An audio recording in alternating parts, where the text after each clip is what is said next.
zápasu. A taky mi řekněte, jak na nás vzpomínáte.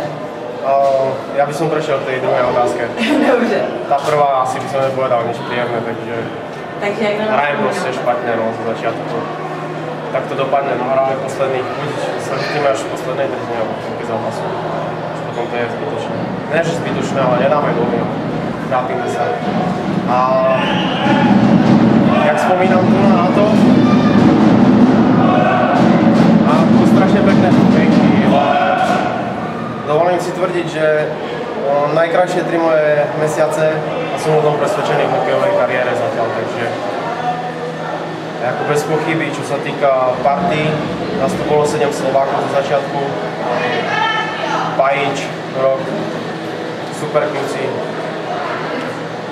ja neviem, Gegi, Patrik Beck určite, ten mi to si nosil v srdiečku pekne, takže aj s Vajkou som v kontakte, takže tých určite tých dvoch, ale ako hovorím, celá kabína so Števom Rusnákom a s Benďou, s tými som v kontakte aj cez Facebook a hovorím, ako Števa aj s Benďou poznám od malička, aj som proti sebe hrávali, takže ako prvý pocit, keď som sem prišiel, tak už bol dobrý a potom ešte ako Roman Chatrnúk a Jožko Lukáč a takto sa to tak nejak spojilo aj výborní kluci tu na v kabíne, ako čo ešte niektorí zostali, no proste aj toto ako s priateľkou spomíname na tú prírodu, na ten čerstvý vzduch, to je proste, ja si myslím, že toto je hokejové mesto, ako možno tým urazím Pardubice, Brno a neviem koho ešte, ale ako určite, ako spomínam, to strašne rád, hlavne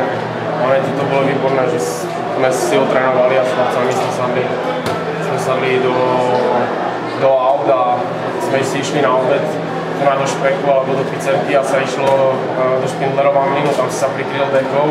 Keď som tu mal priateľku, tak sme sa vyviezli lanovkou hore na vrchy a to bolo proste, to je balzám na duši, tak tu nás sa hraje proste výborný hokej potom, keď človek cíti výborne. Ja som sa tu osobne cítil fakt famózne a ľudia tu na zimáku, tu na napríklad pán, ktorý tlieska, tak príprava radu výborná, že? Koľkokrát sme sa posmiali. Ja nemôžem povedať jednu špatnú vec proste, ja som tu bol úplne maximálne spokojný, mňa aj vedenie vyšlo strašne vstříc, proste ja som dostal sám pokoj, takže priateľka mohla prísť, kedy mohla a super, no, ako aj urobil som rozcvičku, snažil som sa ako na to nemyslieť, ale potom si človek ľakne na koleno, pozrie sa k stropu a spomenie si na strašne veľa príjemných vecí a ako, neviem, asi som toho povedal málo, že, ale na nikoho by som nechcel zabudnúť, proste, či to vezmem od vedenia cez chlapcov v kabíne, cez rollbarov, cez ľudí, ktorí tu nachodia na zimák, ja som, hovorím, to je jedna, proste, taká veľká jednička, ktorú som si ja dal na prvé miesto a fakt som sa tu nabavil jak hokejom, tak v kabíne proste bola úžasná atmosféra, priestor na ľade, darilo sa mi aspoň. Si myslím, že som to nezakrikol, že tie 3 mesiace sa aj ľuďom páčili, lebo sám sa hodnotiť nerád hodnotím a asi som toto prepískal, takže ľudia budú musieť zhodnotiť čo aj ja. A hovorím, fanklub tiež asi na mňa nezabudol, pretože aj si ma vyvolali na konci a strašne veľmi pekne im za to ďakujem, lebo tiež obrovské krásne chvíľky mi tu urobili. Asi na Facebooku pozriem aj ten zápas s Jihlavou, kedy sme dostali na 3-3 v poslednej, ja neviem, posledných 15 sekúnd a potom sa to zvrátilo, že sme vyhrali a to je bomba proste, ja neviem, samú chválu, nič iné.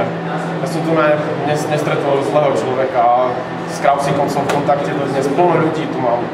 Tu na, proste, keby boli peniaze, tak ja si tu kúpim nejakú rezidenciu v Špindlovom mlyne, vykašlem sa na všetky starosti a budem si chodiť hrať hokej tu nás s radosťou a budem s príjemnými ľuďmi, tak to asi tak nejak, keby som rozmýšľal, že mám miliardu na konte, tak by som nejak rozmýšľal. Proste byť na čerstvom vzduchu v horách a so super ľuďmi. No a to Olomouci? V Olomouci trénujeme, zatiaľ sa nám tak nejak nedarí podľa predstavy, ako sme si to predstavovali a zatiaľ tápeme trošku, no, ako prvé 2 zápasy sme vyhrali, potom jedna prehra v predĺžení, tak prehra úplne zbytočná v Veróne, no proste. Není to o tom, že by sa nechcelo, alebo že by sme sa nejak nechytli, alebo čo, ale proste nepadá nám to tam a oproti minulého roku aj chlapci hovorili, že sa trápia. Ahoj Jarošku. Gratulujem a dúfam, že keď príjem na budúci, že tam budeš už vysieť. Ja si do Tomáčka. Za nový. No takže ako som prešiel k tomu, no proste sa trápim.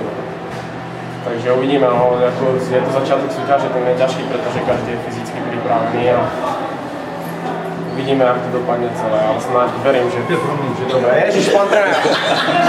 Takže takto to tu nám vyzeralo, keď som tu bol.